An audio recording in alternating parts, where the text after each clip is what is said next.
బోయపాటి శ్రీను అంటే సినిమా చూసే ప్రేక్షకుడు కూడా ఉన్నాడు.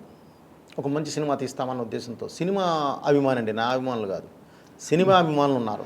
చాలా మంచి స్టేట్మెంట్ అండి, ఏమండి సినిమా చాలా మెచ్యూర్డ్ స్టేట్మెంట్. సో వాళ్ళని నేను సాటిస్ఫై చేయాలి, వాళ్ళని చేయాలి అంటే నేను కూర్చొని బలంగా ఇది అనుకున్న తర్వాతే నేను లెగుస్తానండి. అప్పటి వరకు నేను తొందరపడినా సార్ అసలు కోసం అంటే కాదు. అంటే దీనిలో కూడా నాకు ఒక టెక్నికల్ డౌట్ ఏంటంటే, అంటే సబ్జెక్టు మీరు 100 కోట్లకి సరిపోయింది రాస్తారా, లేకపోతే మీరు రాసే సినిమాలన్నిటికీ 100 కోట్లు అవుతుందా?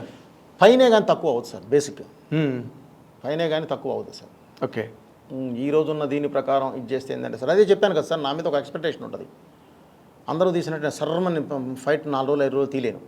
అయ్యి బాబా, మీది ఒక ప్రపంచం నుంచి ఇంకో ప్రపంచంలోకి వెళ్తున్నట్టు బ్లాక్స్. సపోజ్ సార్ మీకు ఇంట్రడక్షన్ ఫైట్ ఉంది సార్, అదే దున్నపోతుతో వచ్చేది ఈ ఫైట్ ఉంది సార్. అవును, దానికి హర్యానా నుంచి వచ్చింది ఒక దున్నపోతు, అది సపరేట్ కంటైనర్లో వస్తుంది. 2500 కిలోలు దాని వెయిట్. ఊరికే ఏకవాలింది ఏందని ఇలా అందనుకోండి, అక్కడ ఉంటారు మనిషి, అసలు పరిసర ప్రాంతాల్లో కూడా ఉన్నాడు. మీ వెయిట్ ఎంత, నా వెయిట్ ఎంత, 70-75. దాని వెయిట్ 2500 kgs. అది దాన్ని సదర్స్కి వీటికి తీసుకొస్తారు. దాని తగ్గట్టు ఇక్కడ ఒక 6 వేరే వేరే ఏరియాల నుంచి ఒక 6 తెప్పించాం. ఒక్కొక్కటి 1500 to 2000 kgsతో ఉంటాయి, అగ్రెసివ్గా ఉంటాయి. ఒక బుస కొడుతుంటేనే ఆ బుసక చచ్చిపోతారు, అలా ఉంటాయి. ఒకటి దాని మీద ఒకటి అటాక్ చేస్తున్నామనుకుని అవి ఆల్వేస్ ఎలర్ట్గా ఉంటాయి. అక్కడ అది కదిలిందంటే ఇది కంట్రోల్ అవ్వదు, అక్కడ ఏదైనా కదిలిందంటే ఇది కంట్రోల్ అవ్వదు. వీటికి సదర్లో అలవాటు ఉంది కాబట్టి చిన్న చిన్న బాంబ్స్ కానీ ఏదన్నా బ్లాస్ట్ చేసినా పెద్ద భయపడవు. కానీ కంప్రెషర్ ఉంటుంది తెలుసు కదా సార్, కంప్రెషర్ గాలి కొడతాం. అవును, అది సప్పని కొట్టగా అది స్నేక్ అనుకుని మనమనబడుద్ది, వెంటనే రియాక్ట్ అవుద్ది. మన సినిమాలో కంప్రెషర్ లేకపోతే పని అవ్వదు.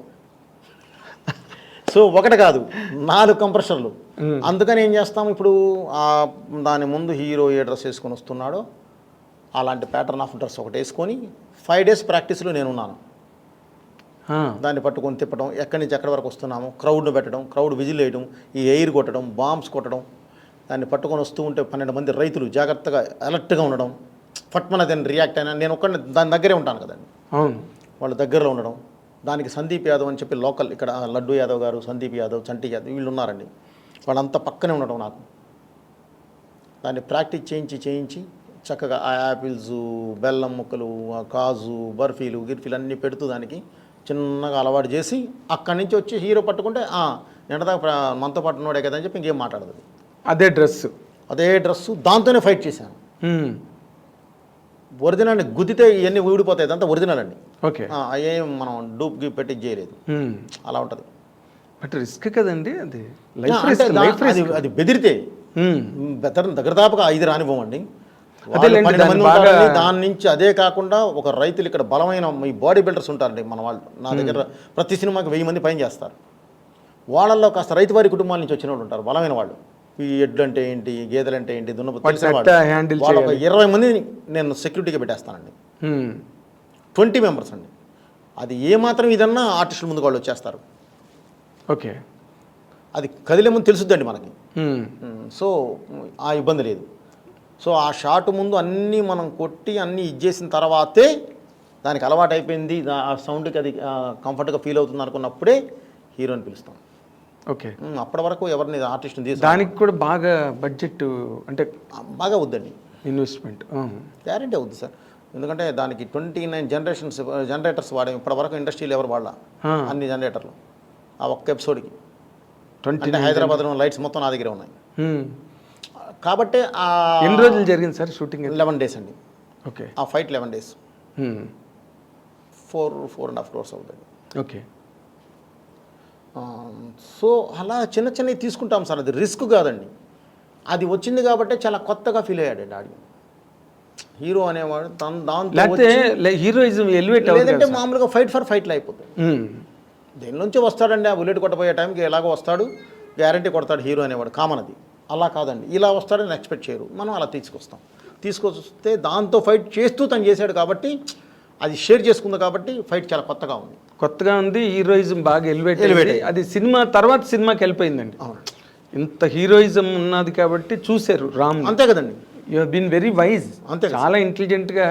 ఎందుకంటే ఇంత సినిమా చెప్తున్నాం కదా, ఆ మాత్రం దున్నపోతులు లేకపోతే ఎలాగా హీరోని లేపాలంటే అన్నట్టుగానే ఉంది ఆ scene. That is your intelligence, sheer intelligence. KV Reddy గారు చెప్పినట్టు విలన్ని ఎంత బాగా చూపిస్తే హీరోయిజం అంత బాగా ఎలివేట్ అవుతుందని చెప్పేవారు ఆయన, కేవీ రెడ్డి గారు. అవునండి. అది ఆ స్కీము ఇక్కడ మాత్రం బాగా కనిపించిందండి. తర్వాత మోర్ ఇంపార్టెంట్లీ ఈ సినిమాలో మీరు రాసిన స్క్రిప్ట్లో, మీరు తీసిన సినిమాలో, మీరు చేసిన పాత్రలలో అక్కడ ఈ అంటే త్రూ శ్రీకాంత్ క్యారెక్టర్, అంటే మనీ లాండరింగు, దాన్ని అకౌంట్, ఇదంతా ఏదైనా ఇన్స్పిరేషన్ అండి మీకు, లేకపోతే ఊరికే ఇమాజినేషన్ అండ్ క్రియేషనేనా? సార్ ఇది ఇమాజినేషన్ అండ్ క్రియేషన్, ఇంతకుముందు జరిగిన కొన్ని ఇన్సిడెంట్స్ అన్నీ కూడా తీసుకుంటాం సార్, నో డౌట్. కొన్ని తీసుకునే చేస్తామండి. ఓకే, దానికి ఏంటి, అవేం జరిగినాయి, ఇదేంటి, ఇది మొత్తం అంతా కూడా కొన్ని అది కూడా చాలా కొత్తగా ఉందండి ఆ ఎపిసోడ్. ఇన్సిడెంట్స్ ప్లస్ ఒకళ్ళు ఏదైనా చేయాలనుకుంటే ఏ విధంగా చేస్తారు, ఈ రోజు ఉన్న పరిస్థితులు రీత్యా, ఇప్పుడున్న టెక్నాలజీ రీత్యా ఏ విధంగా చేయగలరు అనేది ఒకటి తీసుకునే చేసామండి. బట్ ఇది జరిగి 9 నెలల క్రితం, ఇప్పుడు మే, అది ఎప్పుడో ఏప్రిల్లో మేలో షూట్ అండి అది, అప్పుడే అయిపోయిందండి అది. Okay okay. సో మీరు ఫైనల్గా ఈ రోజున సినిమా రిలీజ్ అయింది, బ్రహ్మాండమైన రిపోర్ట్ ఉంది, కలెక్షన్స్ సూపర్గా ఉన్నాయి, ఆల్రెడీ వాళ్ళు మండీలోకి వచ్చేసాం, అంటే అయిపోయింది, 3 రోజులు అయిపోయింది. సక్సెస్ నగరాలు బాగా మోగుతున్నాయి 2 రాష్ట్రాల్లో. అదే మీ హీరోయిన్ అంది కదా, ఈ 2 రాష్ట్రాలు 2 స్టేట్స్ లేవాలంది కదా, అలాగా లేచింది ఈ సినిమా. ఇప్పుడు ఇన్ జనరల్గా మీ దగ్గర నుంచి అంటే మీ ఈ ప్రజెంట్ సక్సెస్ నుంచి మళ్ళీ పాస్ట్ సక్సెస్లోకి ఒకసారి వెళ్దామండి.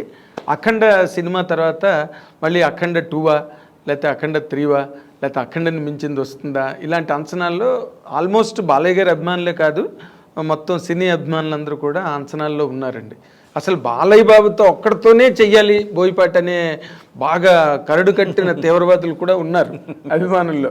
వాళ్ళకి మీ సమాధానం ఏంటి? నెక్స్ట్ పిక్చర్ ఎప్పుడు ఏంటి సార్? కన్ఫర్మ్ బాలయ్య గారితో అఖండ 2 అనేది ఉందండి. ఏ అభిమానైనా, నేను వారిని బాగా ఒక 3 సక్సెస్ మేము హ్యాట్రిక్ కొట్టాం కాబట్టి అలా చేయాలనే కోరుకుంటారు. కానీ వేరియేషన్ ఉండొద్దండి. పక్కనే చేస్తే ఏది ఇప్పుడు పుల్లారెడ్డి స్వీటు 1 తింటే బాగానే ఉంటుందండి, 2 తింటే బాగానే ఉంటాయి, 1 kg 2 kg తినలేము. సో అందుకని వెంటనే అయితే నీకు అది అయిపోతుంది. ఒక చిన్న టైం తీసుకొని మనం చేస్తే గ్యారంటీ, దానికి దీనికి ఉన్న గ్యాప్లో ఆయన 1-2 చేసి ఉంటారు, నేను 1-2 చేసి ఉంటాను బయట. సో దీని నుంచి వచ్చి, ఆ గ్యాప్ నుంచి వచ్చి మనం కూర్చొని ఒకసారి చేస్తే వచ్చే కిక్కు వేరేగా ఉంటుందండి. 100%. రోజు అదే అని అంటే కూడా మనకి ఇది పెద్ద అంటే మధ్యలో ఈ చిన్న ట్రాన్స్ఫర్మేషన్స్ ఉంటుంటే రిలీఫ్ సస్టైన్ అవుతుంది. ఆయన కూడా చాలా రిలీఫ్గా ఉంటాడు కదండి. అవును, ఒక ట్రాన్స్ఫర్మేషన్, బయటికి వెళ్ళి ఒక ఎంటర్టైన్మెంట్ సినిమాను, ఒక సెంటిమెంట్ సినిమాను, ఇంకోటి ఒక మంచి యాక్షన్ సినిమా చేసి మన దగ్గరికి వచ్చారంటే సార్ మనం చేసేది ఇంకోలా ఉంటుంది. సో ఆ వేరియేషన్స్ కనిపిస్తాయి. ఓకే, ఒక ఆర్టిస్ట్లో అన్ని వేరియేషన్స్ రావాలన్నా కూడా అది చేయాలి, ఒక కొత్తదనం కనపడాలన్నా కూడా చేయాలి. అదే మా రోజు ప్రీ రిలీజ్ ఈవెంట్లో కూడా బాలయ్య గారు మీ గురించి చాలా బాగా మాట్లాడారు. ఇది మీ మేకింగ్ స్టైల్ మీద కానీ వాటి మీద ఆయనకి చాలా విపరీతమైన కాన్ఫిడెన్స్ మీరంటే. అవునండి. అంటే ఎందుకంటే అఫ్కోర్స్ 3 హిట్లు. అవునండి. ఆయనకు ఆ స్టేజ్లో అవి చాలా అవసరమైన హిట్లు కూడా. అదే టు బి వెరీ ఆనెస్ట్, ఎందుకంటే ఏ హీరోకైనా హిట్ అవసరం కదండి. ఇప్పుడు నెక్స్ట్ మీరు తీయబోయే సినిమా బాలయ్య గారి అభిమానులకు కనుక మీరు చెప్పాలి అని మీరు అనుకుంటే ఏం చెప్తారు సార్ బాలయ్య గారి అభిమానులకి? అంటే ఇప్పుడు నేను ఇంతకుముందు అదే చెప్పాను సార్. ఇప్పుడు జరుగుతూ ఉంది బాబీ సినిమా, ఇవన్నీ జరుగుతూ ఉన్నాయండి. బాబుది నాకు మధ్యలో ఇంకో కమిట్మెంట్ ఉందండి, అది చూసుకొని వెంటనే ఇటు వస్తాను. ఇంకో కమిట్మెంట్ ఇప్పుడు చేయబోతున్నానండి. అది ఏంటి అనేది జస్ట్ ఫ్యూ డేస్లో నేను అనౌన్స్ చేస్తాను. ఓకే, జస్ట్ ఫ్యూ డేస్లో. పెద్ద హీరో. సో పెద్ద హీరో